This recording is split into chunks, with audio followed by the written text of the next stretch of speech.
Good evening, everybody, and welcome to the Bible Thumper Podcast, where somebody's got to say it.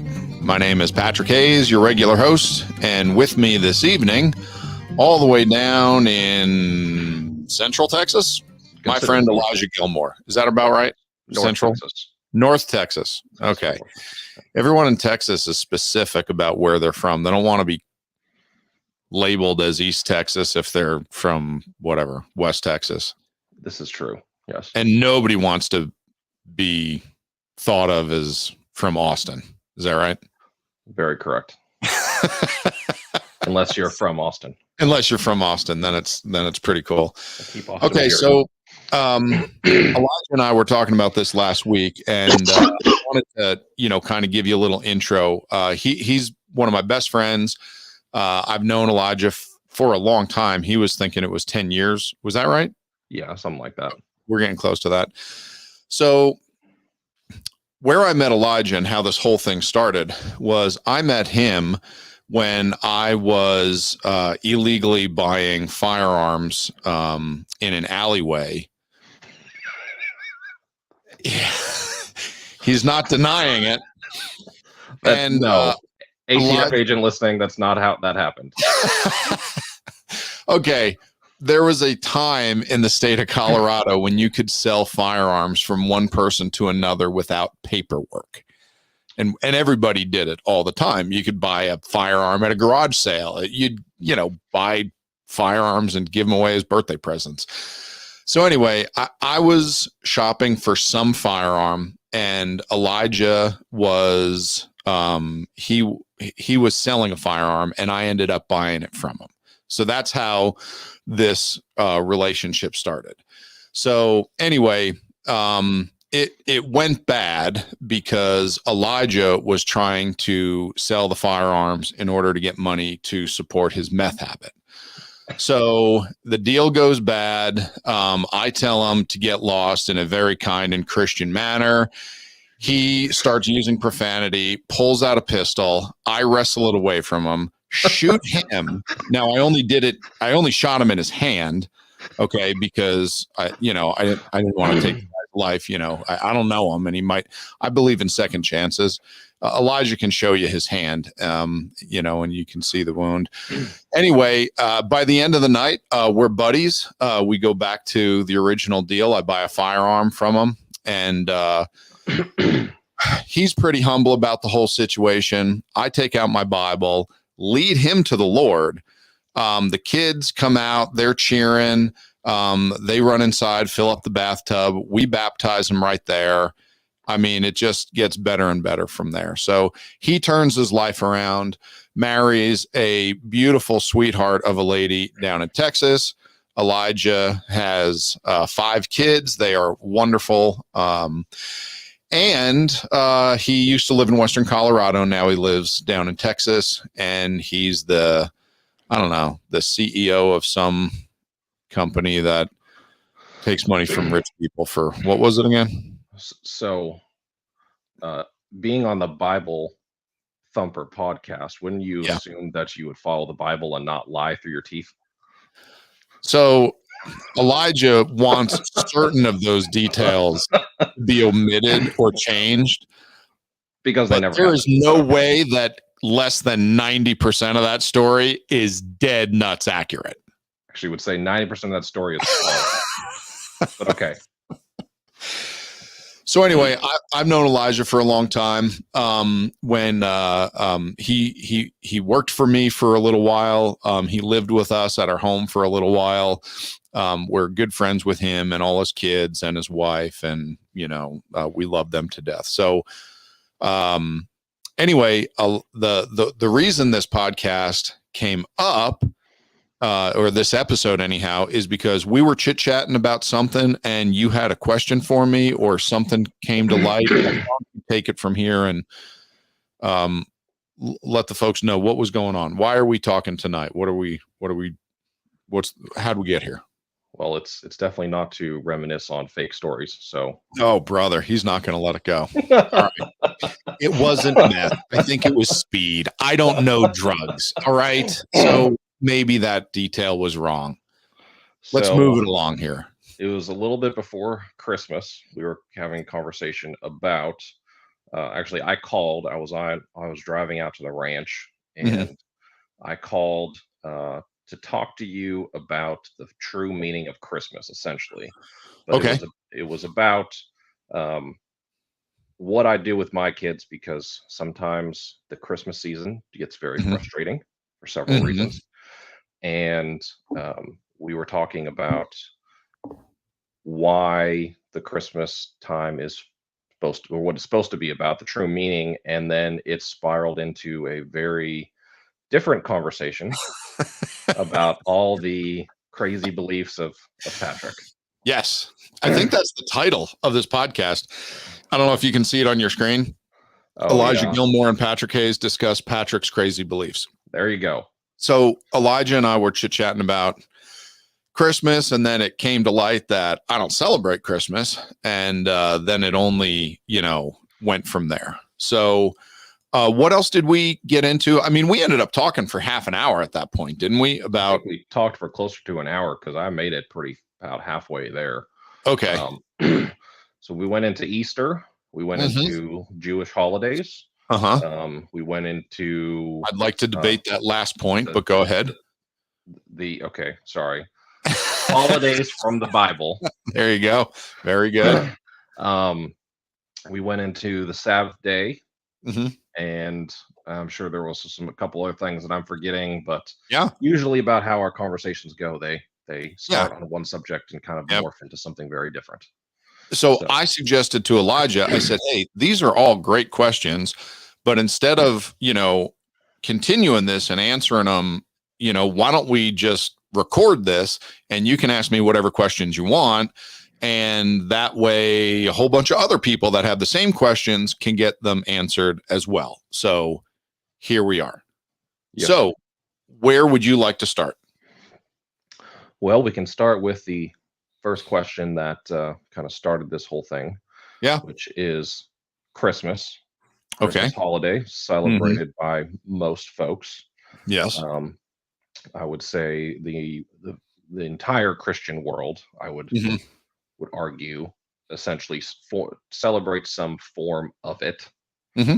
and then it kind of started into why you don't celebrate it. Okay. So let's start there, and I'm sure we can go into several different parts about the whole Christmas tree and everything else, which Oh, I in love our talking about conversation. Christmas Oh trees. yeah, in our conversation, I did mention because I do realize it is a very much from pagan, um, you know, background. But Hmm. so let's just start with Christmas. No Christmas. Okay. What about it? Give me a question. Give me direct questions, and I will give you direct answers. All right. Why do you not celebrate Christmas? Okay. So, what happened to me was early on, and I mean, like, I've been reading the Bible for maybe a year or two, and I finally kind of settled down in my life where it's like, okay, I'm going to live in this one town. I got a new, steady, grown up job, and I'm going to start going to church. And I started going to church, and in the first year, I had a bunch of things come up, and the first thing that came up, I want to say, was Easter. And I was a very inquisitive guy, and when I was reading through the Bible, I always had a lot of questions for anyone that could answer them. So Easter comes up, and I go to this pastor of this church I'm going to, and I said, "Hey, I got a question for you. I kind of always wanted to know this. What do bunnies laying eggs have to do with Jesus raising from the dead?" And he looks at me as if this thought had never crossed his mind. And he's like, "Man, I don't know." I said, "Okay, you want to look into it?" So he never did. And I asked a handful, and now I'm like, well, why doesn't, isn't this the guy that's supposed to have the answers here? So I talked to a bunch of my other Christian friends, and I'm the new guy, right? I'm the noob. And I'm like, hey, what's up with this, Easter thing? And what's up with the bunnies and the eggs and where'd this stuff come from? And the painting of the eggs and the, horrible pastel colors. And I mean, the whole rigmarole, what's up with this? So nobody had any answers for me. So I started looking into it myself. And it wasn't very hard to find that there was a bunch of messed up stuff associated with Easter. And the more I dug, the more disturbing things I found. And really what it came down to was it's very easy to know the day that Jesus rose from the dead because the Bible talks about it, and it's not Easter. Easter has nothing to do with it. And when I found all this stuff out, I brought it up to some folks, and I'll tell you what, everyone just wanted me to shut up and go away. I was like, okay, well, whatever. So now I'm on this mission. So as we're going through the year and these different things are coming up, next one was Christmas. And I'm like, what's up with the tree? Like we cut a tree down and bring it inside and we set it up and we wrap it up with lights. And, this is the centerpiece of everyone's living room. I was like, did anyone ever wonder where this came from? So again, I start asking questions. And again, everyone wants me to just shut up and go away. And I start looking into that and I'm like, dude, this is not okay. And this one is like straight up Bible condemns it clearly. The Bible literally says, do not get a tree from outside, cut it down, drag it into your house, set it up and decorate it. It literally says that.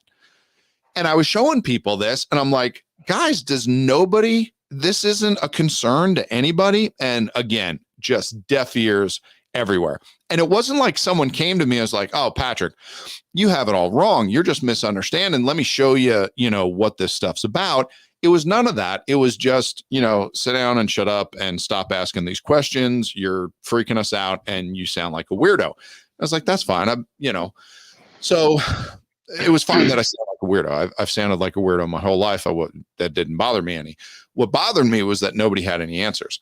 So for me, I was always a very fundamental guy. The Bible says it and I believe it and that settles it.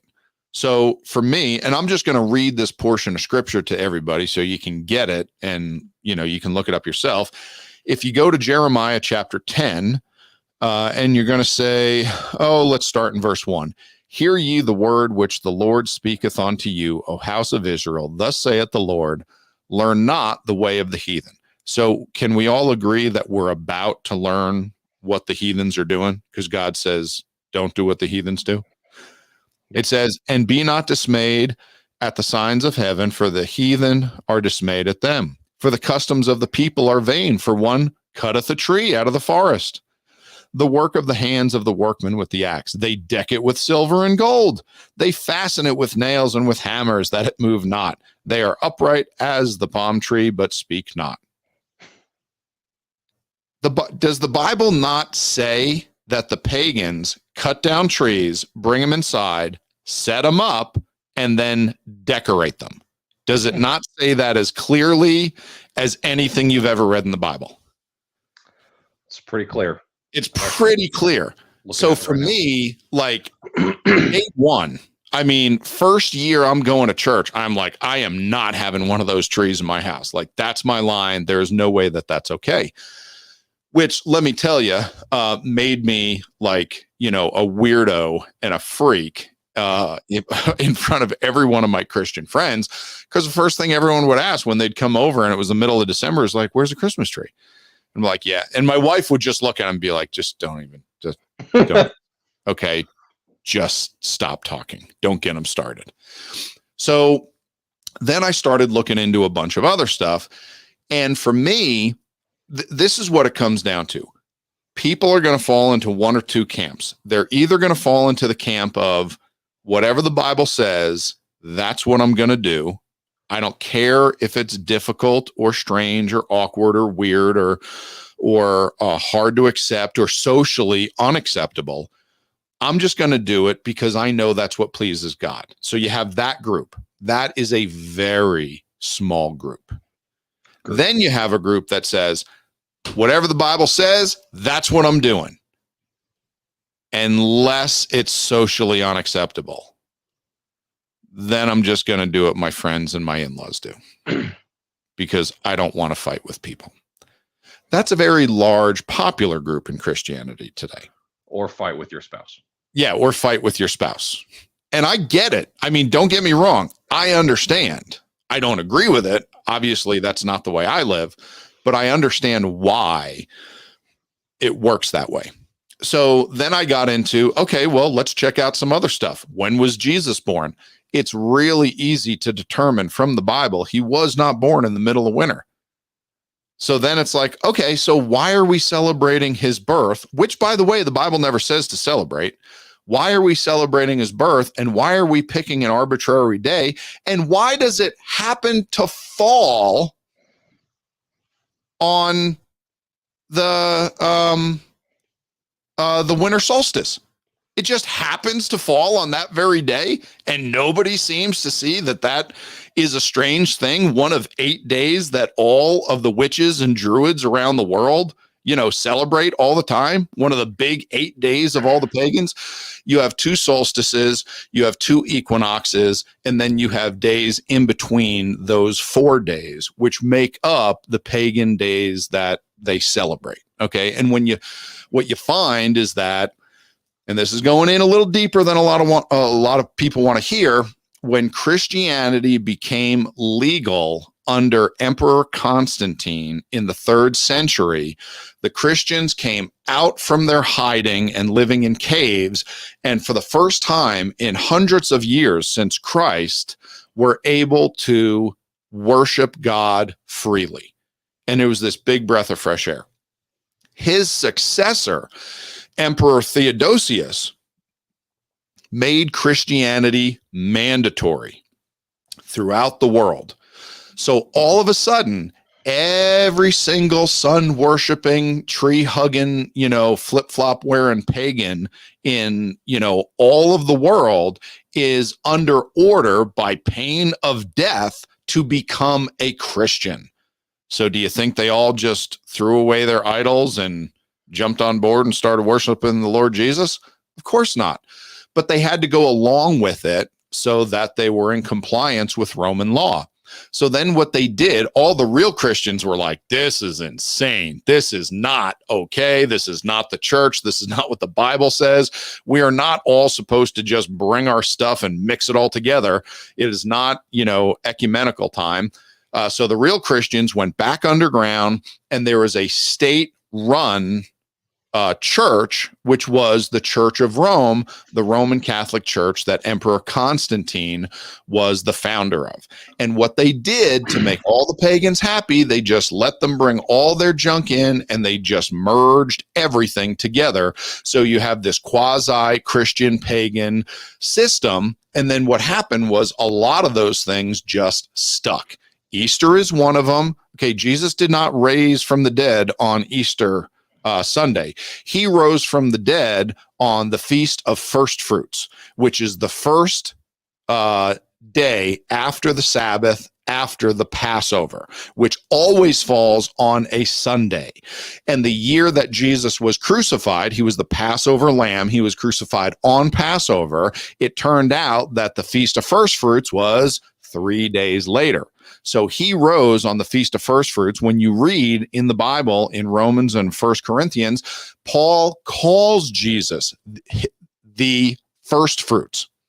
So Jesus did not rise on Easter Sunday. Easter was celebrated prior to Jesus ever even being born, okay, if you want to really know the history of it. And Easter can come on the calendar. It's based on the lunar calendar. It has nothing to do with Christ. And Easter can fall several weeks prior to Passover. Well, Jesus died on Passover. He doesn't raise from the dead prior to him dying. So when you actually take a look at any of this stuff, you're like, okay, this is weird and this is a problem. The Bible even explains in the book of Acts, it talks about Easter. It calls it a pagan holiday, and it shows you in the calendar how it is a total mess. So for me, I'm holding on to these beliefs. I marry the sweetest girl in the world who loves God and is fine with her husband being a crazy wackadoo, so long as we, run after God together. So from the very beginning, Elijah, we went to church literally 51 weeks a year. And I told my family, we are not going on Easter Sunday. We are staying home. We're taking the Sunday off. I will not show up. I will not see a bunny. I will not say happy Easter to anyone. I don't want to hear about it. It's the goddess Ishtar. Okay. It is 100% pagan. Bunnies laying eggs are both pagan symbols of fertility. She was the goddess of fertility. And they used to sacrifice children. Okay. That's what you did when you wanted more children. You'd sacrifice the children. And what they would do is they would drain them of their blood. And that's what they did to paint the eggs. That's where it all came from. It was insane. So I was like, yep, we ain't doing that. And then the Christmas tree right out of the gate, I'm like, I'm not doing it. Christmas was a harder one. That took a little while. But we have since dropped Christmas altogether and we celebrate Hanukkah. Okay. That's my answer. I don't know if that was more than you wanted, but I wanted to give a little bit of background and color to the story. Well, that actually answered a couple of the questions I had on here, so you're kind of blowing through them. Okay, cool. What else you got? Fire away. Well, okay, so let's expand on the Christmas thing a little more. Yeah. So obviously no tree, understandable. Santa Claus, completely get it. I mean, yeah. No one ever thought he was Christian, right? Right. Yes. Yeah, okay. But the non-celebrating of Christmas. Yes. Is it in the Bible to not celebrate Christ's birth, even if it does? I understand everything you just said about the 25th. And December and all that because from what I recall, everyone thinks he was born in the spring, right? Yeah. Is that correct? Yeah, and there's reasons for it. Okay. The flocks were not out grazing in the deserts in the middle of December in Israel. They all would have frozen to death. Yes. Nobody was doing that. Yep. I mean, it's insanity. Yep. So yes. So your question is, why not? What's wrong with celebrating the birth of Christ? Okay. So here's the thing. Yes, sir. Number one, if everyone would say we're going to celebrate it at some random time in the spring that doesn't coincide with a pagan holiday, I'd say, okay, I get it. I mean, you want to celebrate the birth of Christ, that's fine. But Elijah, is that ever going to happen? Of course not. No. People like Christmas because they like Norman Rockwell and they like getting the train track set up and making the cookies and the whole thing. Yep. People like the whole time of Christmas. So the way I see it,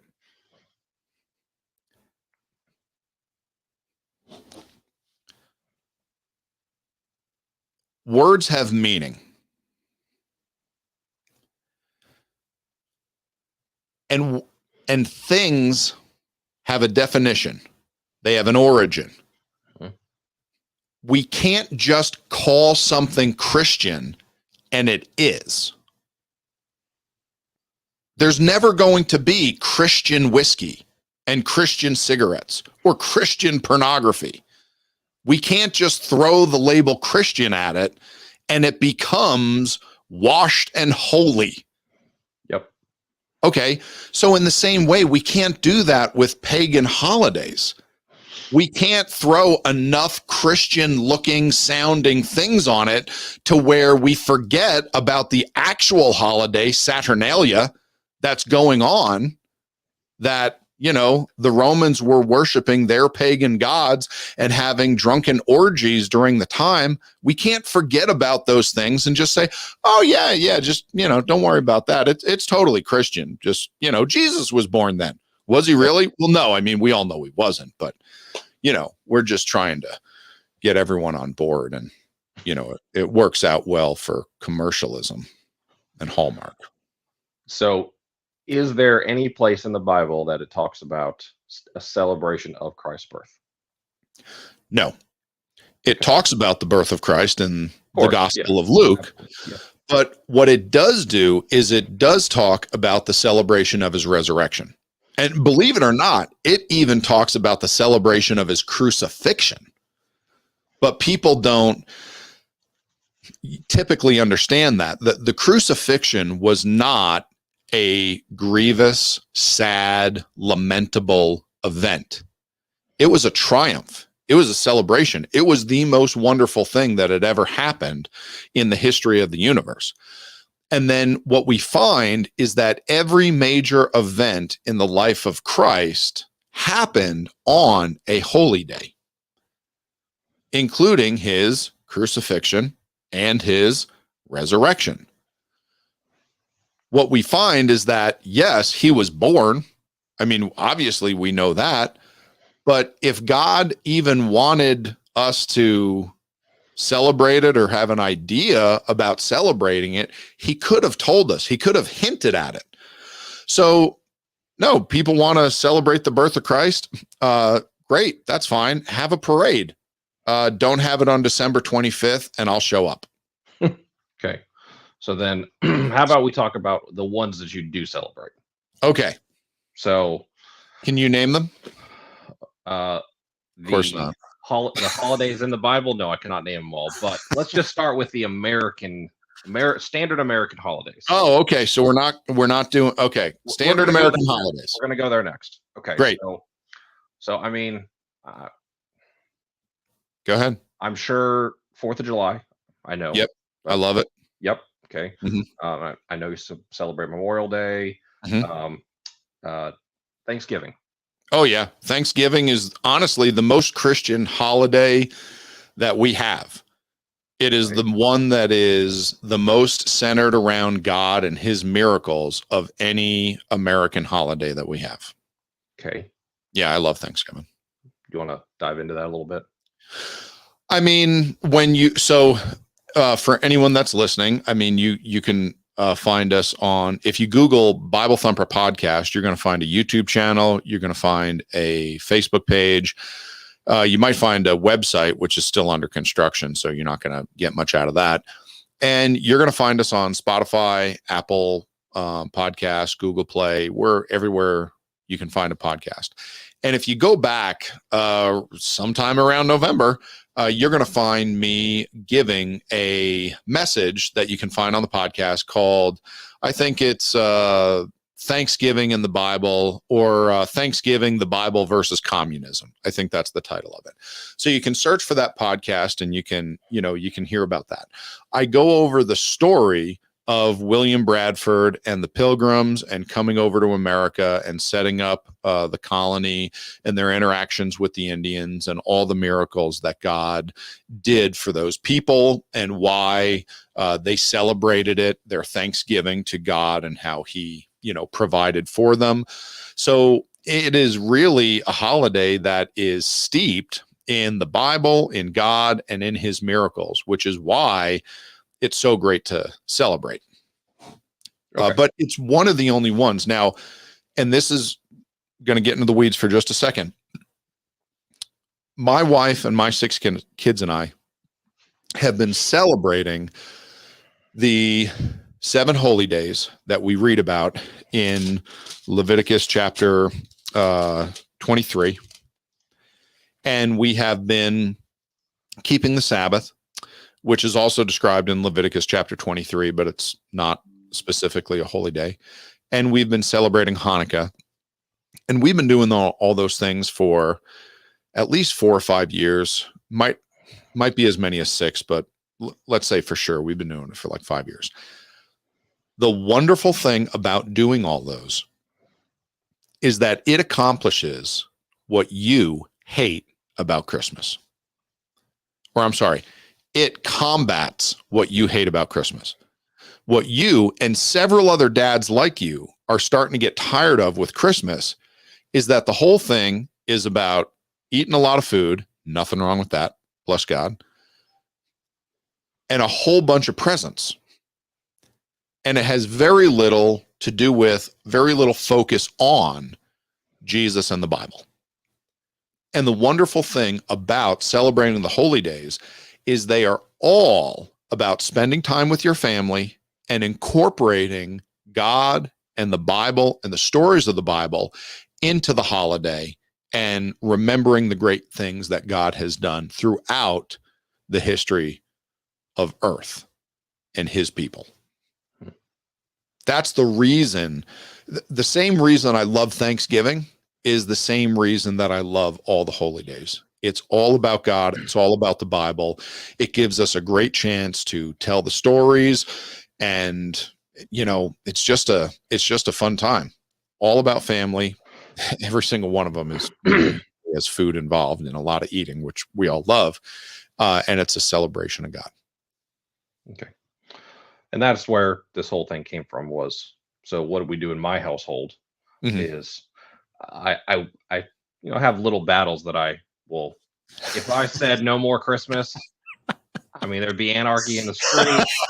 My house would get burnt down. I'd probably get divorced. I mean, there's no telling what would happen. So my little victory was every morning before a single kid or anyone can open a present, to read the entire Christmas story. And I go back to Isaiah. Yeah. So, want to hear the prophecy, hear a whole thing. Yep. And the first time I did it, the kids, oh my God, you would have thought I took their Wheaties. Murdered Santa Claus in front of them. Oh man. They've gotten used to it now. They kind of just play along and, so then the holidays. So I actually pulled it up. I pulled up Leviticus. So, and then the first one's obviously a Sabbath. We'll get there. Actually, it's one of my questions, but sure. So the 7 holidays that you do celebrate, except for the traditional American holidays being July 4th and Memorial Day and all that, and then Thanksgiving. So what are the 7? Okay, so in order, what you have is you have 3 holidays in the spring, you have 3 holidays in the fall, and then you have one right in the middle of them. So the holidays in the spring, which all fall on, they're all together, lumped up into one group, which is, 1 week. You have the Passover, you have the Feast of Unleavened Bread, which is 7 days, and then you have the Feast of First Fruits. The Feast of First Fruits is the Sunday of the week of the Feast of Unleavened Bread. So wherever it falls, that is the Feast of First Fruits. It's the day after the Sabbath during the Feast of Unleavened Bread. And the Passover kicks off that week-long celebration. So you have the Passover, you have the Feast of Unleavened Bread, which is a week, and somewhere in that week, whatever day is Sunday, is the Feast of First Fruits. So those are the first 3. After that, and this is something Christians should know, the way you come up with the date for Pentecost, which is the Greek word for 50, is, and in the Bible, it's just called the Feast of Weeks. What you do is you count from the Feast of First Fruits, and you count 7 Sabbaths. So the Feast of First Fruits is on a Sunday. You count to the Sabbath. So Sunday, Monday, Tuesday, Wednesday, Thursday, Friday, Saturday. That's a week. Okay, you do that 7 times.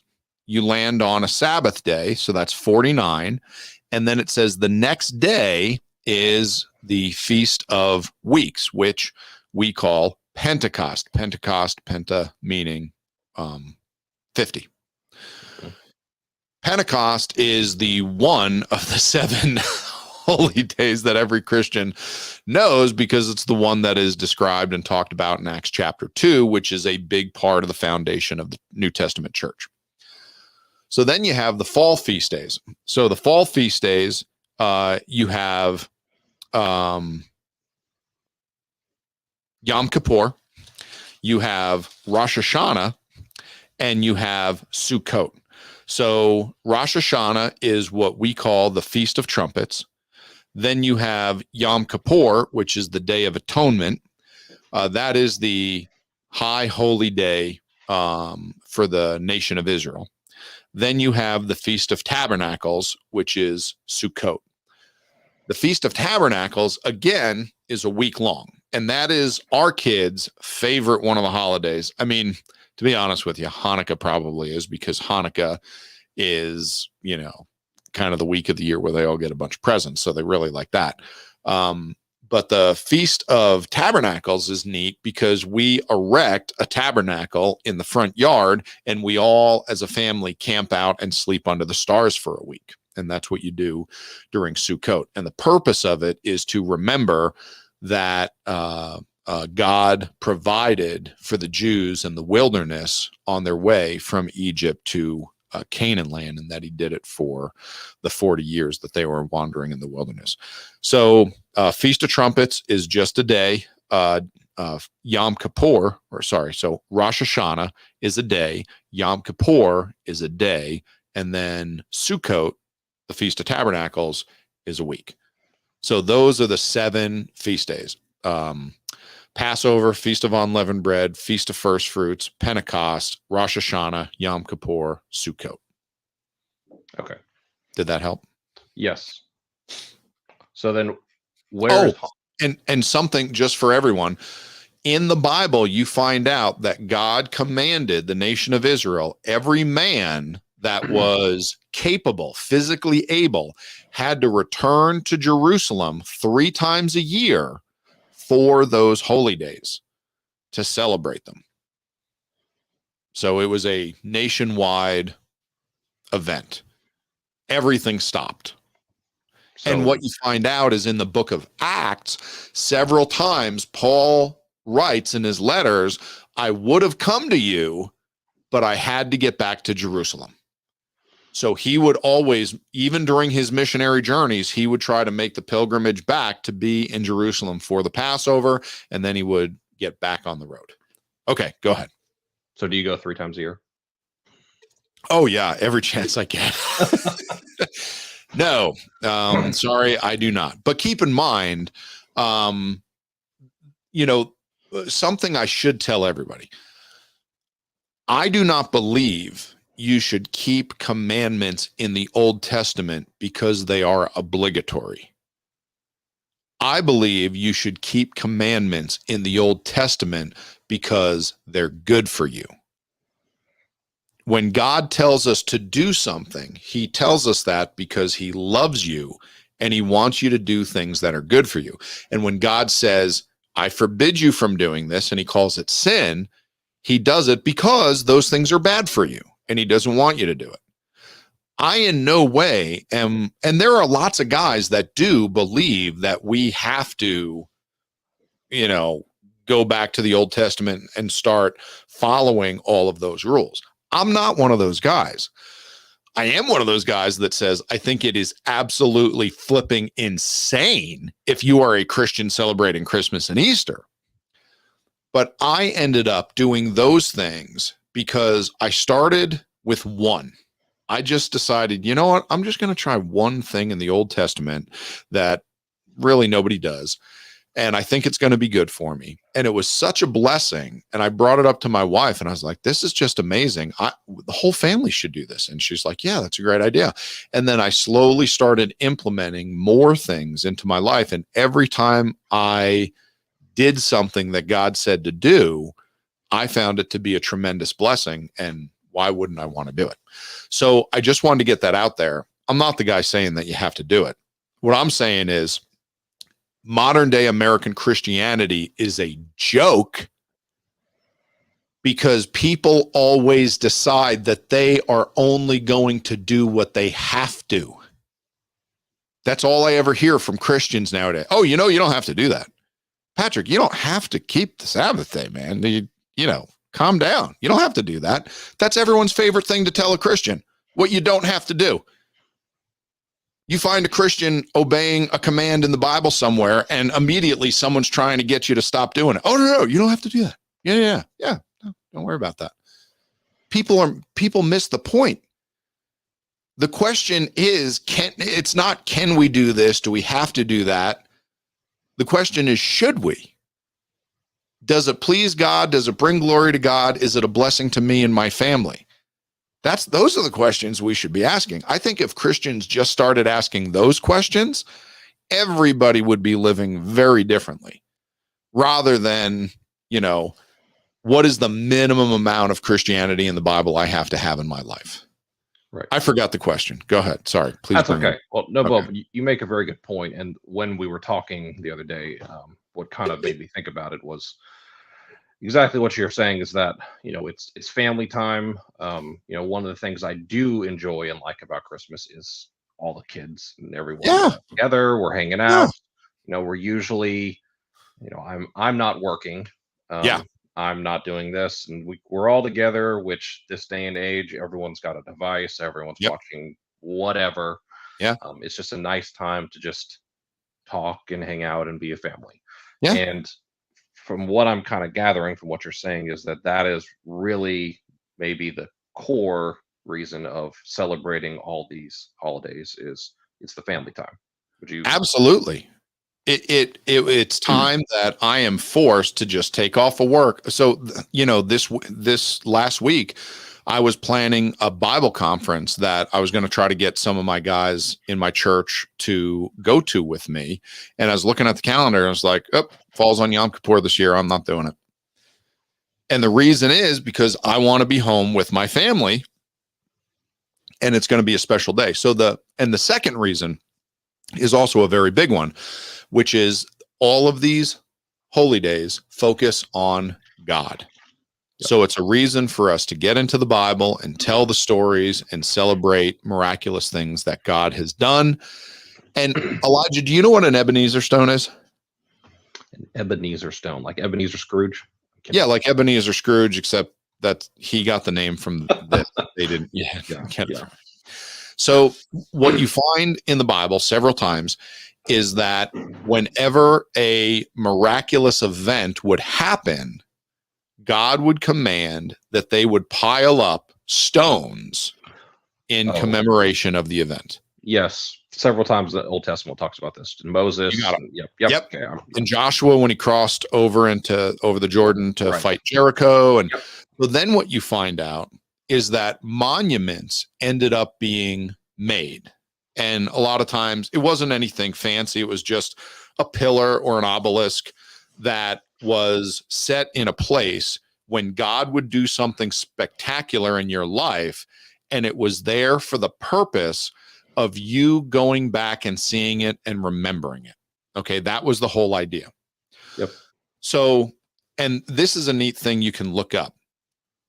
King Solomon ended up making 2 of these, and he had them installed at the place of entrance and exit of the Red Sea, where the Red Sea parting was.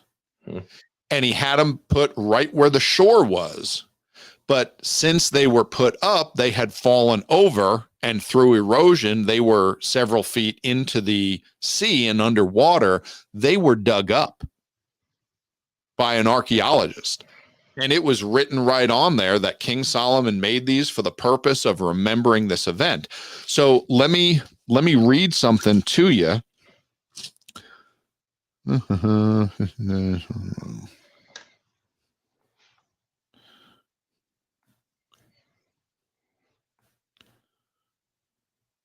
See, now I wasn't ready for this, so now we're going to have a whole bunch of silence, which is always great on a podcast. You know what? I'm not going to try to find it. I'm going to find it in a minute when you're talking, and then I'll give you the verse. So one of the places in the Bible where God explains to the children of Israel what Passover is and that you're going to be celebrating it, he says, and when you do this, and your children ask you, Dad, why are we doing this? Because it's a whole thing. You do a special meal with special food that you never eat any other time, and you do it at a certain time, and there's a bunch of stuff that you do. And it says in the Bible, when your children ask you why you do this, you will tell them who the God was who brought out the nation of Israel from the land of Egypt with a mighty hand. And these holy days are meant to be a constant reminder of who God is and the miracles that he has performed. And these traditions that are surrounding God, they're just not in anyone's life anymore. Families aren't doing these things. And in the nation of Israel in the Old Testament, God said, you're going to pile up this pile of rocks. And he said, whenever you walk by them and your child says, Dad, what's with that pile of rocks? Because it stands out. It's like, well, that was clearly man-made. You are to stop and you are to tell the story of the great and mighty things that God did when he defeated whoever and what manner, and did this amazing thing. And that's the thing that's killing me, that we don't have anything like that anymore. And God explained how we can have those things, and nobody does them. Do you do that in your life currently, like with your kids? Is there some events that you have kind of done that with, I guess would be the question? So we really focus on these 7 holy days, and then we also focus on Hanukkah, and we also focus on Thanksgiving. And you will see that at our church and in our lives, if you're, at our house around these times, you'll find that we make a big deal out of it. And what we always do is, like, during the Passover, we basically, have a word of prayer, and then we eat and we enjoy the meal. Okay. And then after the meal, we go outside and we start a fire and we sit around the fire and we blow the shofar. If you're not sure what that is, look it up. It's the ram's horn that we find in the Bible. That was what they used as a trumpet. And we blow the shofar. And then while we're sitting around the fire, and the kids are all drinking hot chocolate, Dad tells the story of the Passover. And we go over the first Passover and we go over the last Passover. The first one was in Egypt with the blood on the doorpost. The last one was excuse me. Sorry about that. The last one was Jesus, the Passover lamb, about 2,000 years ago. So we go over those 2 stories in the Bible, kind of like you do with the birth of Christ. You go over Isaiah and the prophecy. You go over the story of Luke, and you read about it, and it's something that you want reminded. So other than those 7 times, we basically add in Hanukkah and Thanksgiving, and those are the other times that we really, kind of focus on. If there was a major event in my life, that would be a good time to have one of those anniversaries as well. Okay. That's what I was kind of asking was, is there a major event in your life that you kind of celebrate to follow along that path? No, there's no big pile of rocks anywhere on my farm. Okay. Yeah. Okay. Okay. So then Hanukkah. Mm-hmm. Where does it talk about Hanukkah? So in John chapter 10 is one of the only places that we read about Hanukkah, and that's where Jesus is involved. So in John chapter 10, let me see if I can find it. Here we go. In John chapter 10, verse 22, and it was at Jerusalem, the feast of the dedication, and it was winter. And Jesus walked in the temple in Solomon's porch, and then the Jews came around him, and yada, yada, yada. And it goes through the story here. So number 1, the feast of the dedication, that is Hanukkah. In the same way that Pentecost is the Feast of Weeks and the Feast of Trumpets, is Rosh Hashanah, and Yom Kippur is so the Feast of the Dedication is what the Jews called Hanukkah. And the reason is the Seleucid Empire took over the world, was Antiochus Epiphanes, the ruler, was crushing all of Israel. There was a rebellion by this guy, Judas Maccabeus, and they had this great rebellion, and they fought off the Seleucid armies, and they retook over Jerusalem, and they retook over the temple. because when Antiochus Epiphanes moved in and was destroying all of Israel, he broke into the temple and he broke everything and he stole stuff and he sacrificed a pig in the holiest of holies and he desecrated the temple.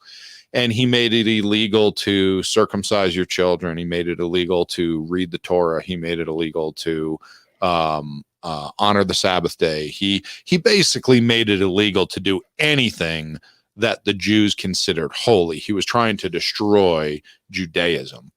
And when Judas Maccabeus and his armies took over Jerusalem and they got the temple back, they had to rededicate the temple.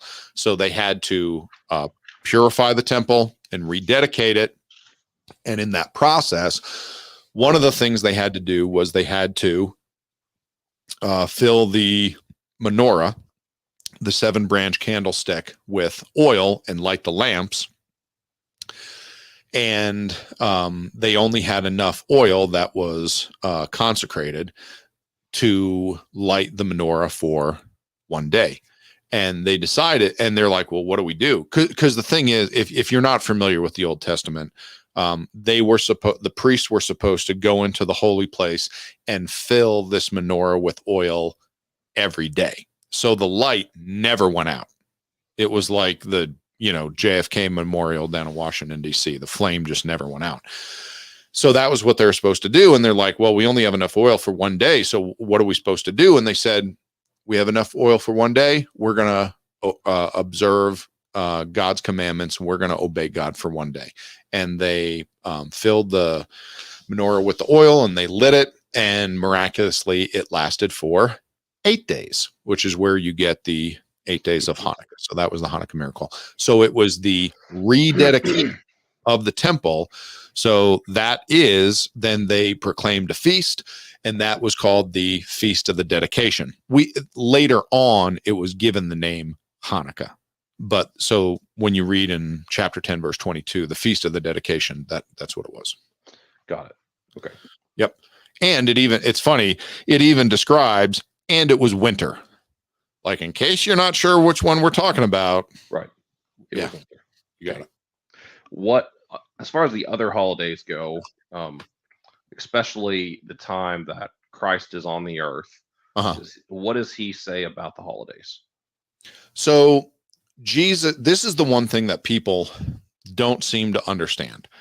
And it's one of the biggest points of frustration for me. Jesus was Jewish. Right. Jesus still is Jewish. Yep. He was born in Nazareth. He was an Israelite. Mm-hmm. There was nothing in Jesus's life that didn't resemble the Old Testament that we read about. He was circumcised on the 8th day. He kept the Sabbath. They went to the synagogue and read the Torah. Jesus had a bar mitzvah.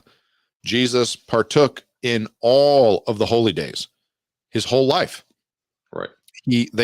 Mary and Joseph brought him to the temple, and there was a dedication for him, the same way that it's described in Leviticus that you are supposed to do in honoring and thanking God for this child. So every single thing in Jesus's life was Jewish. So the Passover, the Feast of Unleavened Bread, the Feast of First Fruits, Rosh Hashanah, Yom Kippur, Sukkot, Pentecost, Jesus did all of these, and he did them every single year. And one of the things that I constantly hear, especially on bracelets and t-shirts, is, what would Jesus do? Oh, what would Jesus do? What would Jesus do in this situation? And how about this? And what would Jesus do? We know what Jesus did. He has the best documented life of any person in history. We know more about what Jesus did than George Washington or FDR. We know everything about what Jesus did. We don't need to ask that question. All we have to do is read this book and we will see what Jesus did. And people are always like, oh, yeah, what would Jesus do? Why are they asking that? Because we're supposed to do the same thing, right? We're asking that question so that when we, somehow miraculously figure out what Jesus did, we as Christians are supposed to do the same thing. Well, we know what Jesus did, but Christians don't want to do it.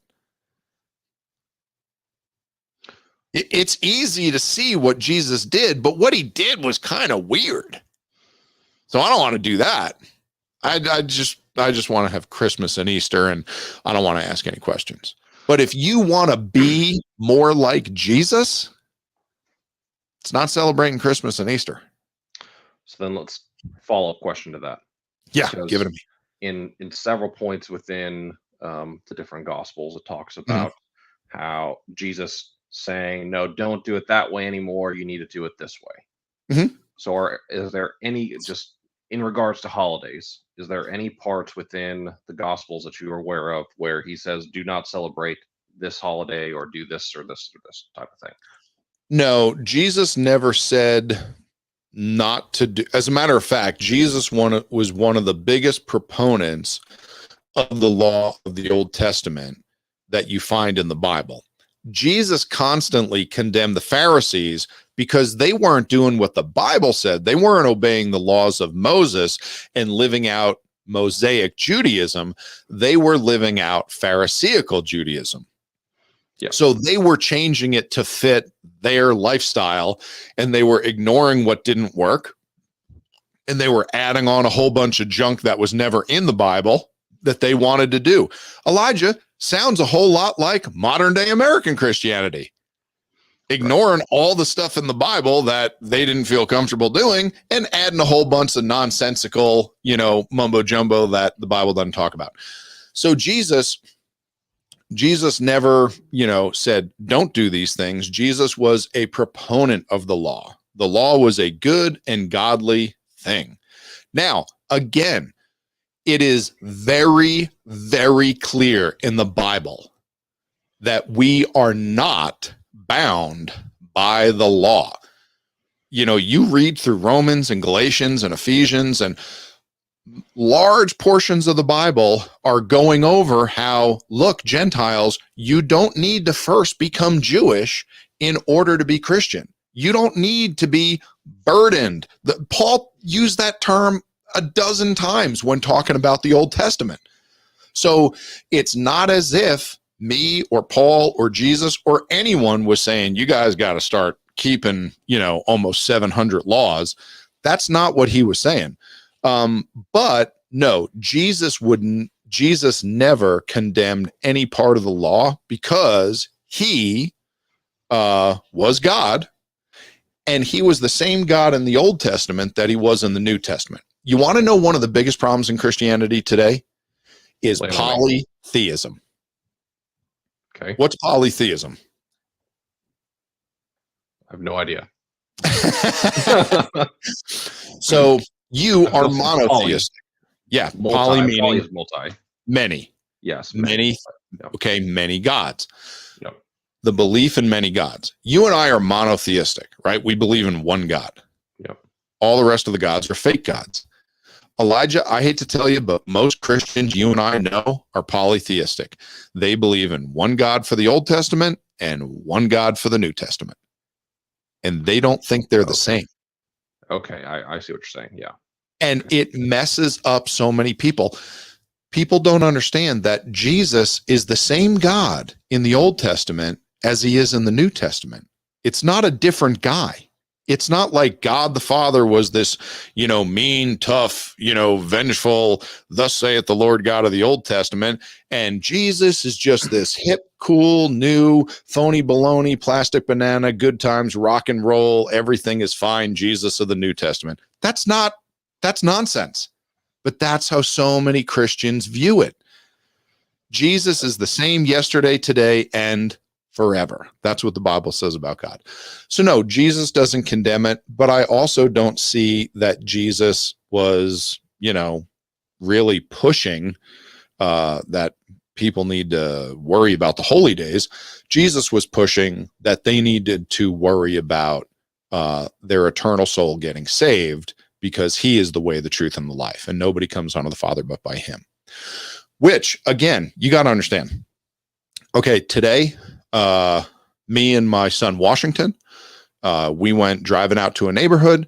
We spent 2 hours walking around that neighborhood, passing out gospel tracts, knocking on doors, inviting people to church, and asking all these people, are you 100% sure that if you were to die today, you would go to heaven when you died? And if they weren't, follow-up question, would you be okay with me taking the Bible and showing you how you can know you can be saved? That's what we do. We don't go around trying to get people to keep the Sabbath day. We don't go around trying to get people to keep Passover. You know, in my church, how many people do you think don't celebrate Christmas? Other than my family. I mean, how many do you think? I would say almost none, maybe one. Almost none. Maybe now, one. Not exclusively none, but almost none. Yep. It's the same with the Sabbath day. It's the same with all of these holy days. Now, I will tell you this. Everybody in my church loves the holy days, because holy days usually mean party at Patrick's house with a bunch of good food, you know, and it's a fun time. But this is not what we're trying to teach people. This is not what we're pushing on people. What I am talking about is really only reserved for the Christian that's like, look, I'm serious about God. I'm serious about the Bible. I want to take another step. Wow, I never thought about this. What is this guy talking about? I'm going to look into this. Oh, wow, this is interesting. I think I might want to make this change. I'm going to pray about it and bring it up to my wife. You know, and that process might take years. Okay, that's fine. But I mean, this is not the focus of our church. It's not the focus of my ministry. The gospel of Christ, that's the focus, getting people saved. And then explaining to them all my, you know, crazy weirdo ideas. So do you believe that there are any holidays that we absolutely should 100% celebrate? Other than, because from what you're saying, Yeah. So the Gentiles, they don't need to become Jewish to Correct. become Christ followers. So if you are not necessarily comfortable, however you want to say it, if that's not normal for you, but so you want to go away and stop celebrating Easter, you want to stop celebrating Christmas. What is the holidays you should do other than Thanksgiving, of course? Well, and honestly, what I came down to, the reason that I got into the holy days was because I got so frustrated with Christmas and Easter. And I'm like, this is ridiculous. Like, I can't even do it anymore. Like, I'm practically, you know, I'm holding my nose and blood is shooting out of my eyes whenever these holidays are coming around. And I'm like, why is this the case? And then all of a sudden it hit me like, boom, bolt of lightning. I'm like, wait a minute. Didn't God talk about a bunch of days in the Bible? You know, so that's why I got into the holy days, was because those seemed like, it's like, well, if a Christian's going to celebrate something, why not start with the stuff God talked about? You know, instead, we don't start there. Isn't this supposed to be our foundation? Isn't 100%. this supposed to be where we start and where we get all our answers? Yep. Okay, then show me Easter and Christmas in here. It's not in there. What is in there is a whole bunch of holy days. And I do need to bring this up for everybody, because you and I mentioned it, and I just want people to see this. These are not the special days for the Jews. We read about this over and over again in Leviticus chapter 23. And the Lord spake unto Moses, saying, speak unto the children of Israel, and say unto them concerning the feasts of the Lord. They're the Lord's feasts.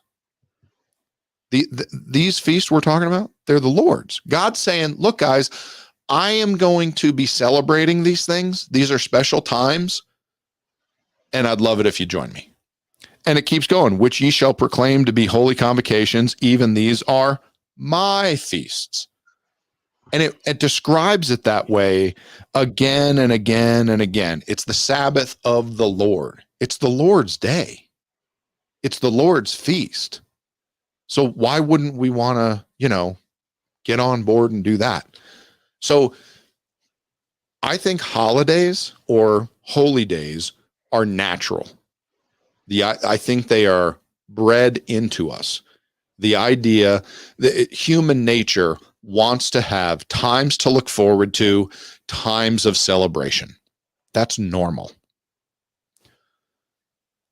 The only thing the Bible talks about are these. So for me, it was like, okay, I did my homework. I learned the history. I absolutely cannot do Christmas and Easter. I mean, I told Elijah, and I'll say it live, and I will say it till the day I die. I will burn down my home before a Christmas tree gets set up in it.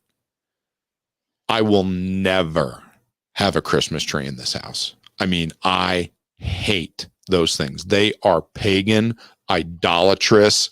God hates them. So because I got there, I said, man, what am I going to do? Like, what's left? What can I do? And we still had Thanksgiving. Okay. We still have the 4th of July. I like barbecuing and blowing stuff up. But other than that, I was like, no, I don't want, there's nothing wrong with a barbecue and fireworks. There's nothing wrong with, turkey and football. But none of those things are necessarily focused on God. And that's what I wanted. I wanted a big celebration with the family and good food that focuses on God. It still focuses on lots of board games. It still focuses on, various cake and pie. It still focuses on a Kung Fu Panda marathon. Okay. Those are all fine things to do on our days off when we're doing these holy days. But we also, we light candles, we sit around the campfire, we blow the shofar, we talk about God, and we tell the amazing stories of God. I don't know if I answered your question. One year, I'm going to get a couple of the boys to pull a prank on you and set a Christmas tree up in your living room. Dude, I'll tell you what, if you try to get them to do that, they're going to be like, Elijah, I don't think you understand. Like, our dad will murder something. You know what you should do is you should get your kids and bring them on up here some fall for Sukkot, and everybody can camp out outside. Make it a big thing. Okay. Just your face of pulling in your driveway and you see the lights all around your house, the big wreath. And you know what's funny? What is Hanukkah? It's the festival of what? Lights. Festival of lights. Yep. We put lights all over our house. Now, sometimes it's kind of weird because it's the middle of November, because Hanukkah, has Hanukkah does not follow the Gregorian calendar. But yeah, I mean, we have lights everywhere for Hanukkah. It's like, that's the thing. Light the candles, and obviously anywhere you get on Amazon.com, it's not like they sell Hanukkah lights. Right. You buy blue and yellow, blue and white, Christmas lights. Well, then I'll just get the 20-foot blow up Santa to put on your roof. Yeah. We have a 8-foot tall blow up snowman that my kids love to death. Yeah. I'm fine with snowmen. All right, buddy. What else you got for me? Well, I'll tell you my wife's response when we started talking about this, which was, you brought this up to your wife? I did. Okay. Did she say she doesn't want you hanging out with Patrick anymore? She didn't go that far, but okay. The first, which I'm sure some people, depending on where they're from and if you really actually know Patrick or not, yeah, I could see how this, because it came out of her mouth. She was more joking, but she said, wow, he sounds like a Jehovah's Witness. And I started laughing. And I'm like, first off, they celebrate birthdays because I've been there for several. Yeah. We do birthdays. So we do blood transfusions every quarter, once a quarter, just to do it. Well, the interesting thing is I actually have a Jehovah's Witness friend. Okay. That we both of our companies do some stuff together. We've hung out several times. Really good guy. Yeah. I actually, when we hung up, I had about another hour left to get to the ranch. I called him just for some context, and I started talking to him about this. And they actually have a lot of the same ideals. Now, granted, I don't agree with a lot of the other things, which obviously have their own opinion, but I understand. But the same basis, he basically said the same thing of it's not in the Bible anywhere. Yeah. You cannot find the holidays, and he explained it in a similar fashion. So it was very Sure. interesting. And then now that you're talking about going door to door with Bibles, do you wear a suit? I wear a shirt and tie. This is what I wore. Okay, there you go. Yeah. So It's has not everyone? white, and it doesn't have a little name tag that says elder. No, that's mission. That's Mormons. That's not Joe. Yeah. You know what's funny is a lot of times when people answer and they look at me weird, first thing I say is, I'm not a Jehovah's Witness. And they're like, oh, okay, come on in. Well, and it's funny too. Like your wife said, man, Patrick sounds like a Jehovah's Witness. My response to that would be, sweetie, even a broken clock is right twice a day. Okay. It doesn't matter that the Jehovah's Witnesses happen to get something right. Okay. That's not, support or, for either side of the argument. So the other thing, since we're on all this subject and kind of some weird things, is that the Sunday, Saturday. Yeah. So I know in several places in the Bible it talks about the Sabbath day being on Saturday. Yeah. Well, actually, that's not true. It only talks about it being on Saturday. What did I say? You said several times the Bible talks about the Sabbath being on Saturday. Okay, well, I should say in several places in the Bible it talks about it being on Saturday. So I would say exclusively. It never talks about the Sabbath being any other day. That was my point. But forgive me, I'm interrupting. Yeah, just okay. Go ahead. Nope, I'll give you some runway. So, do you know the history of why it moved to Sunday? Question 1. Yes. Okay, love to hear it because I actually don't know the history. Okay, so, and you're going to get a couple of conflicting stories. So, I don't know which one to believe, but here's one thing I can tell you is that the first century Christian church ended up being pretty anti-Semitic. Do you know why? No, but what was Paul doing? He was preaching to the Jews and getting them to. No. What did Paul start doing? You're a ways down. That's not what Paul started doing. What was Paul's mission? Preaching to the Gentiles? No, I don't know. For that, I have no idea. Okay, Paul, and I'm going to find it here because this would be worth looking at. Let's see. Okay, so Stephen was stoned, and here it is. And Paul consented to it.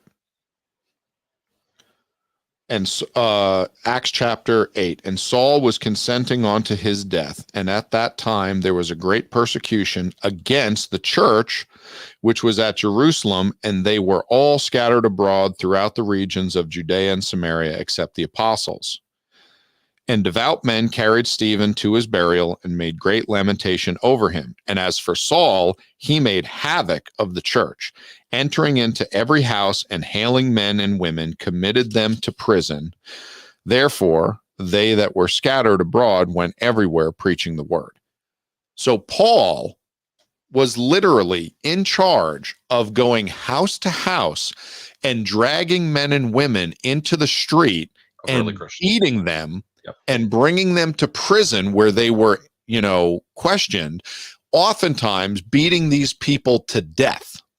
Okay. And then Paul later, it goes on and says that he went to the elders of the church and Saul, yet breathing out threatenings and slaughter against the disciples of the Lord, went unto the high priest and desired of him letters to Damascus, to the synagogues, that if he found any of this way, whether they were men or women, he might bring them bound onto Jerusalem.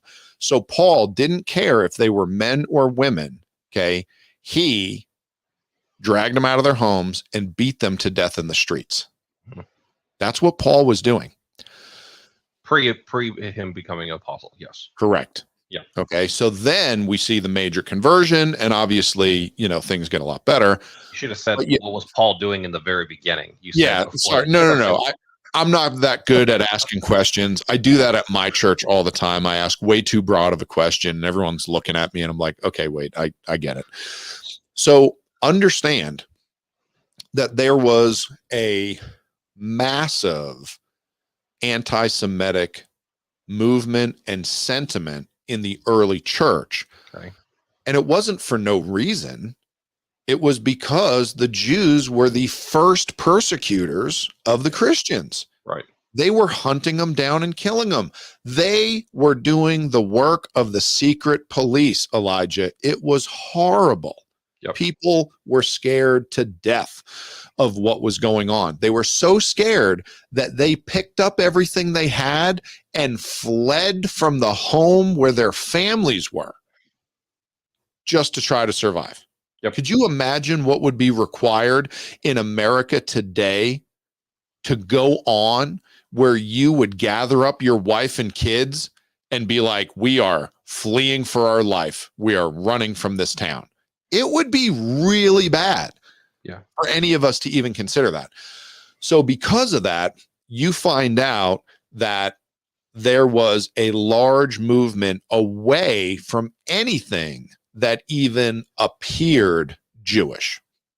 And, those things were the Sabbath day, circumcision, the holy days, all of the things that were earmarks of Judaism.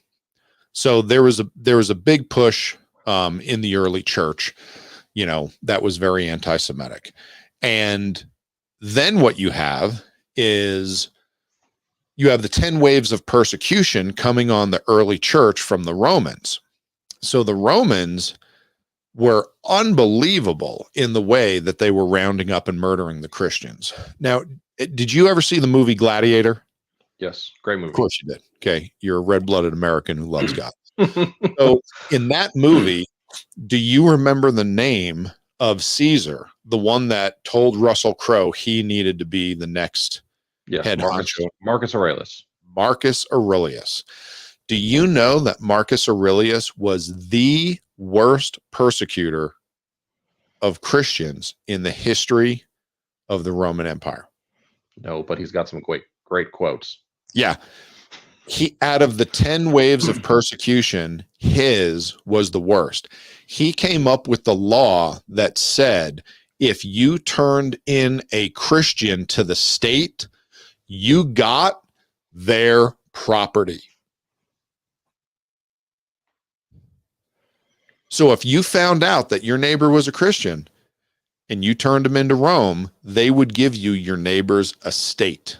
Can you imagine how every civilian in Rome was hunting for Christians? Right. It was an opportunity to exponentially grow your wealth. Yep. It was out of control. So anyway, during that whole time, which was, decades and decades, the church was underground. During that time, they weren't meeting on Saturday. They weren't meeting on Sunday. They were meeting whenever they could. So there was no concern about Saturday, Sunday, Friday, Thursday, whatever. It was just whenever we can get together, that's when we're getting together to worship God. But it was underground. It was in homes. It was done, under the cover of darkness. People were getting baptized in the middle of the night, in rivers because they were fearing for their life. So then when stuff finally changed, and you got to remember that persecution continued until the 3rd century. So we're talking over I'd have to do the math, but close to 300 years of severe persecution. Mm-hmm.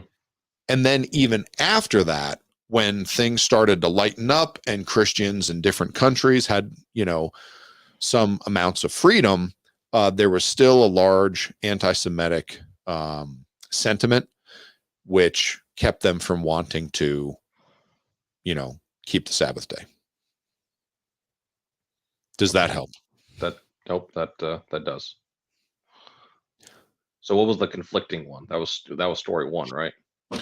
Yeah, there's a couple, but we are at an hour 20. Do you want to keep going into these, or do you want to? That's the one that I believe was, the More cause. prominent. Yep. Now, keep in mind, when you read about Constantine, okay, and this is, again, the founding of the Catholic Church was 3rd century AD when Emperor Constantine got baptized and decided that he was going to be a Christian. He wasn't a Christian, it was a political move, but he made Christianity legal. And then you have the state run Roman government running the Christian church. Okay. And I'm using air quotes to say Christian. Okay. Right. Out of all the things that Constantine did and said, they started celebrating and worshiping God on Sunday. Do you know where Sunday gets its name from? I'm guessing there's some pagan thing that is the attached worshiping of the sun.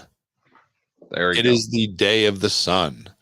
And that is the old Egyptian and Babylonian gods, Ra from Egypt, and Isis, Horus, and Seb, Nimrod, and Semiramis from Babylon. These were the old pagan gods that, they mixed in. And it's like, okay, we're just going to do it on Sunday. So it was really the merging of paganism. And then when Christianity came out, the Catholic Church was blowing and going. So the true Christians that came out, all over the world and spread true Christianity all over the world, they had Catholicism on their back the whole time. You really don't find that true Christianity was legal and not persecuted and able to be worshiped in churches openly until, 800-900 years, 1,000 years after Christ. That's when you start to see the first church buildings that are not Catholic being erected anywhere in the world. And the problem was that the pagan roots of Catholicism had such a hold on the world that, Christians, when they started worshiping publicly, they stuck with the pagan alternative, which was Sunday. Okay. Good question. So let me ask, do you think there's any chance I could come and preach at your church sometime? There's 5 campuses. Uh-huh. I don't know what the membership numbers are, but it's in the tens of thousands. Yeah. So I'll send an email. Yeah, there you go. Yeah, send it up the chain. See what happens. You can send them this podcast. That'll probably help move it right along. I'm sure. So then, Advent. Mm-hmm. How about Advent? Pagan. Really? Well, it all it's just, whoops, sorry, I just dropped something. Advent is all centered around and is the lead up to Christmas. Yep. It's the same thing. Look, here's what you got to remember. Mm-hmm. Anytime you leave the Bible and come up with something, the odds are it has paganism all over it. I mean, what Christians don't want to look at is just how paganized Christianity has become and still is, especially in America. Because nobody in America, we have this kindergarten culture where nobody wants to stand up and be different. So nobody's going to look into these things, and nobody's going to raise a stink, and nobody's going to change the way they do it, because everyone's a big baby in this country. But it's unbelievable the amount of idolatrous pagan practices that are, mixed into Christianity today.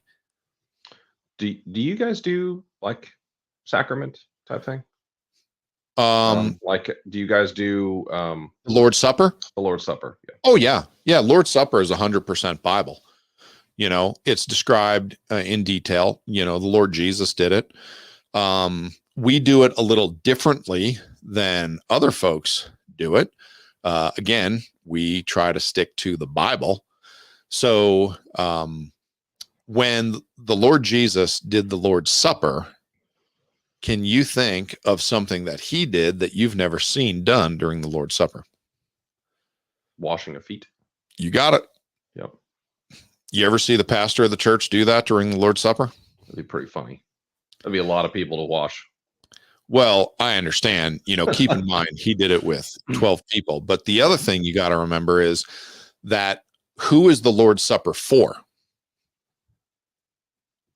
Like us? Us meaning who? Define us. I guess this is another broad question. So It is, but we'll start with a broad answer and we'll work our way down. I mean, it's for us as believers and people, humans. It's for us as believers. Yeah. I agree. And the Bible's very clear about that. So let me ask you this. Most churches, did they only allow believers to partake? Depends. The Catholic Church is very big on that. Sure.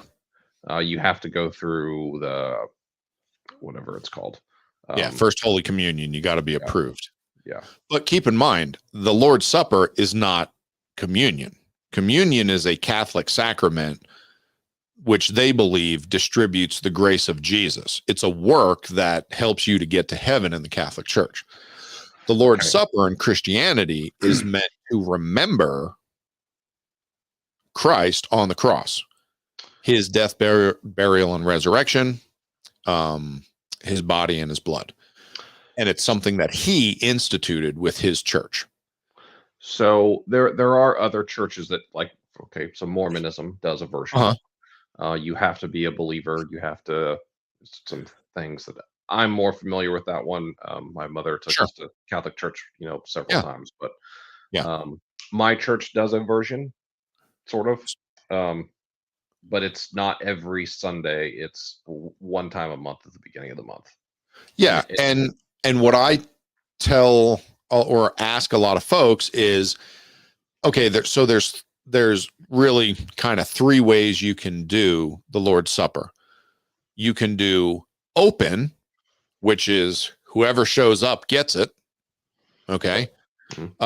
You can do closed, which is it is only given to not only the saved, but saved members of that church. Okay.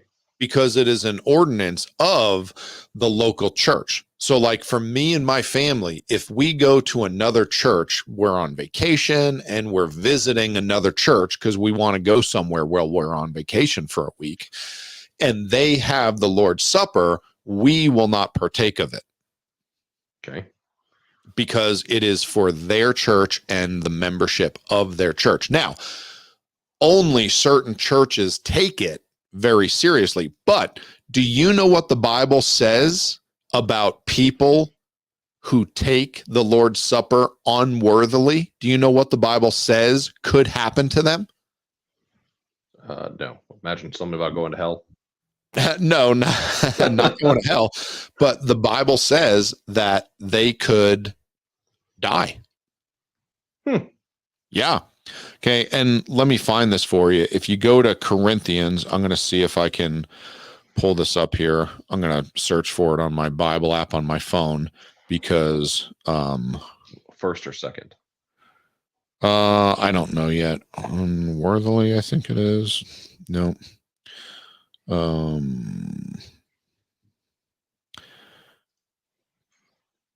Let's see.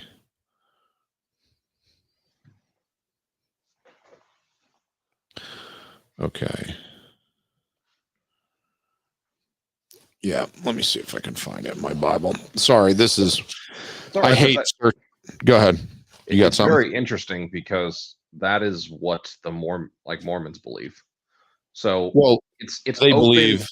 Yeah. Well, there's a whole bunch of other things, but if you take the sacrament the Lord's Supper if you take it unworthily, because it's open in a sense that you are supposed to decide for yourself whether you're worthy or not, and they define that. But Yes. um, if you do it without being worthy, there's some things that could potentially happen. My church just it's whoever wants to. Mhm. You decide for yourself, and they are very open about, hey, take one if you want. If you don't want to take one, you don't have to. Sure. Um, and So then they practice open. yes, and then Yeah. Catholics, I would say, are open in a sense, Uh-huh.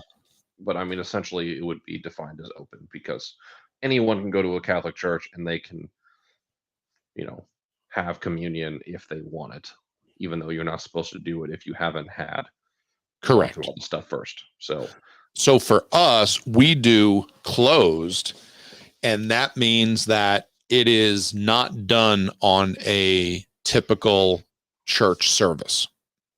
okay. We have a special night that we do it, And how often do you do it? as often as you want.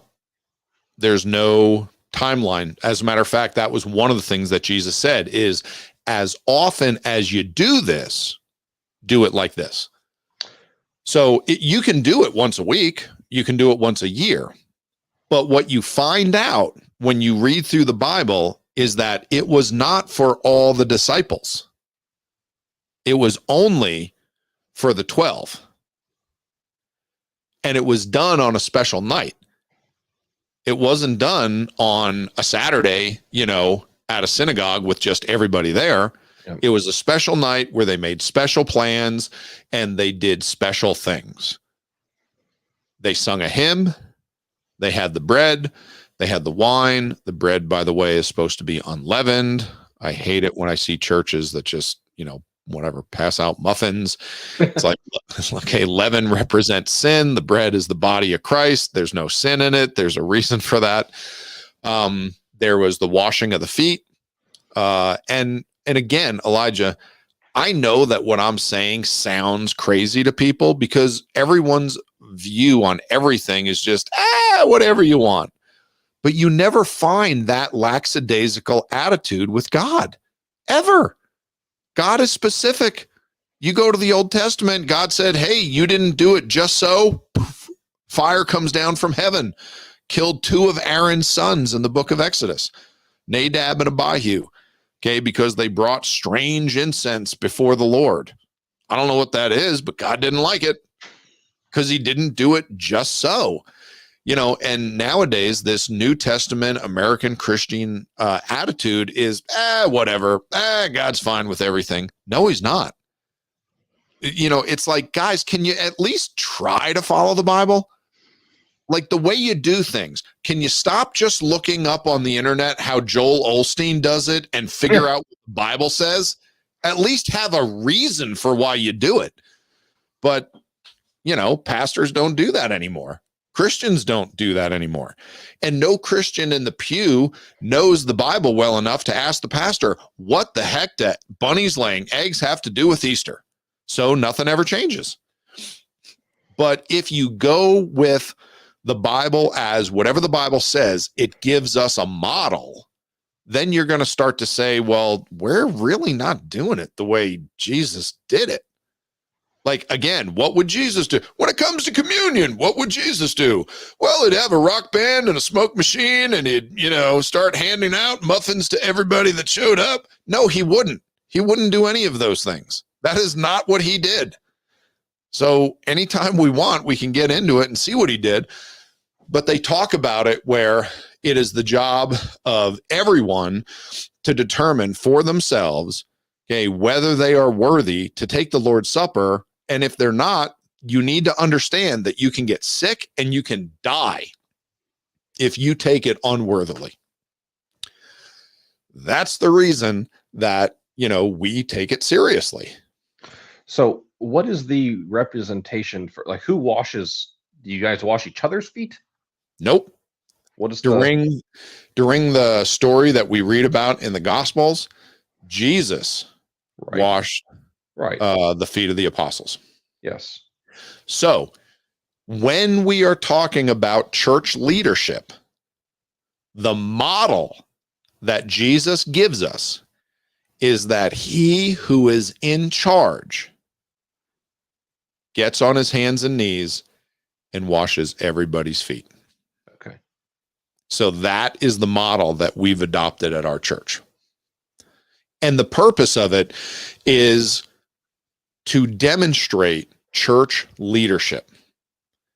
So many times in America, there are all these pastors that try to be these big, like, rock and roll icons of a pastor, right? Yep. They're the super pastor, and they write books and they preach at conferences and they're on the news and they get invited to the White House, and it's like this great big thing, right? Yep. Yeah. That is not the way Jesus shows us how to be in charge. God says, if you're going to be in charge, your job is to wash feet. That's what Jesus did. Jesus had more of a right than any of us to be the center of attention and be worshiped. Literally, he had the right to be worshiped by everybody. Mm-hmm. And what he did was he showed all of us pastors, this is how you're supposed to do it. Yep. You're supposed to gather everybody that's a member of your church together, and you're supposed to have this special time where you remind everybody, this is who I am. I am the lowest. It's very interesting. It's different. It but is. That's what you get here on Bible Thumper. Somebody's got to say it. You know, though, I have been to a lot of churches, especially here in North Texas. We're still part of the Bible Belt. Yeah. There is a literal church on every single corner. Yeah. I've learned that quantity doesn't really translate into quality, but go ahead.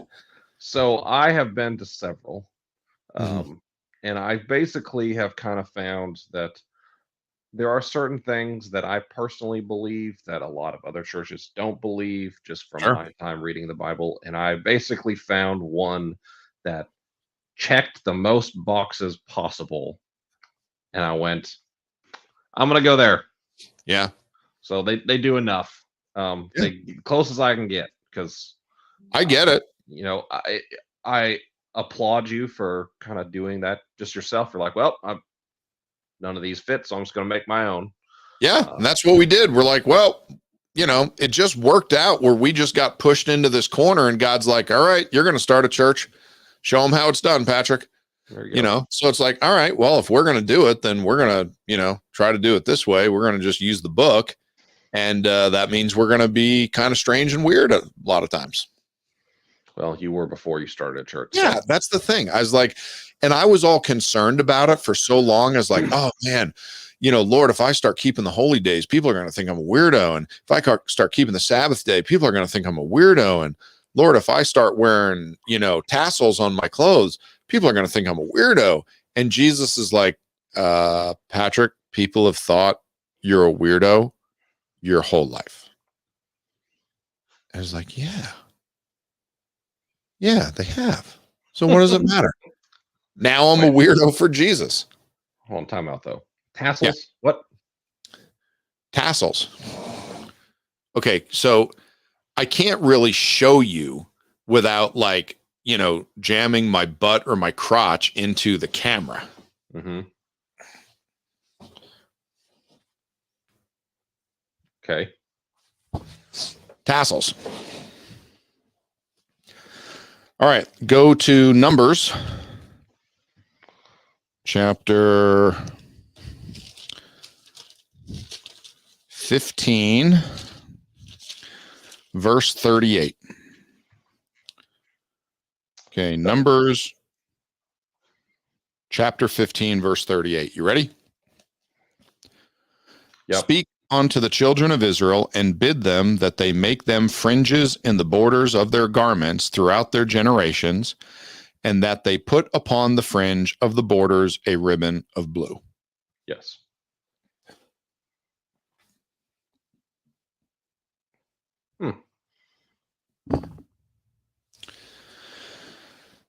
You remember the woman that had an issue of blood that was sick for 12 years, and when the crowd was pressed upon Jesus, Yeah, she real touched tight, his. she Yeah, came up and she grabbed the hem of his garment. right. That's what she grabbed. Yes, and then she was healed. And she was healed. Okay. So, verse 39, and it shall be unto you for a fringe, that ye may look upon it and remember all the commandments of the Lord and do them, and that ye seek not after your own heart and your own eyes, after which ye use to go a whoring, that ye may remember and do all my commandments and be holy unto your God. I am the Lord your God, which brought you out of the land of Egypt to be your God. I am the Lord your God. So, once again, one more thing in the life of someone who worships and follows the God of Abraham, Isaac, and Jacob, where we are supposed to have a constant reminder of who we are and how we're supposed to behave. So God says we're supposed to wear these, and God says that when you look at them, you're going to remember the commandments of the Lord. And that's the purpose. It's just a reminder. Do you know what a mezuzah is? I've heard the term before, but So a mezuzah is and sorry, I don't have the verse. I could look it up. A mezuzah is it's a little box. It's a little container. And on that container, what you find is that you have the word of the Lord, and you roll it up and you put it in that little box, and it says to put it on your doorpost.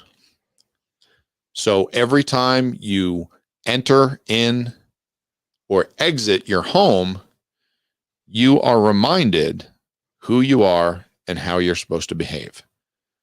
You're supposed to have the word of the Lord with you at all times. And that's the idea. All of these things that God gave to the nation of Israel, these were reminders. These are things to help you remember that you are to obey the commandments of the Lord. And my favorite part, and that ye seek not after your own heart and your own eyes, after which ye use to go a whoring. So these are things, again, when I find something in the Bible that God commands, I say, you know what? I'm going to give that a shot. And every one of these things that I've done has been a blessing in my life. So I keep doing them. I just keep taking another step. And again, the purpose isn't to get saved. The purpose of these things isn't to say that I'm a better Christian than, someone else. The purpose is because I want to be more like Jesus, and these are things that Jesus did. So do you practice that with all the stuff in like Deuteronomy, which I haven't read Deuteronomy in a long time? Oh, yeah. I don't do bestiality or necrophilia. That's just only a couple things, and there's a whole bunch more in there than that. Yeah, I also don't involve myself with incest or homosexuality. I'm a big fan of those commandments in the Bible. Yep. All of those are just right up my alley. Yep. Those are good ones. Isn't there some other? It's been so long since I went into Deuteronomy because it is not it's not a jubilant read. It is very. Oh yeah, there's some ugly stuff in there. Yeah. Dude, the Bible forbids child sacrifice and necrophilia. Do you know why the Bible forbids child sacrifice and necrophilia, Elijah? Sure. You want to take a guess? Somebody was doing it. Someone was doing it. Yes. Do you know that necrophilia is legal in Iraq for up to, I think, 12 hours after your spouse dies? Did you know that? No, that's a new one for me. That's terrible. Yeah, that's today. That's not like thousands of years ago. That's right now in Iraq. That's what you can do. Aloha snack bar. Yeah. Is it so introduction to the law? Here we go. Session. Are you looking for a special one? No, but I remember there's a list in like obviously the 10 Commandments, but there's another list.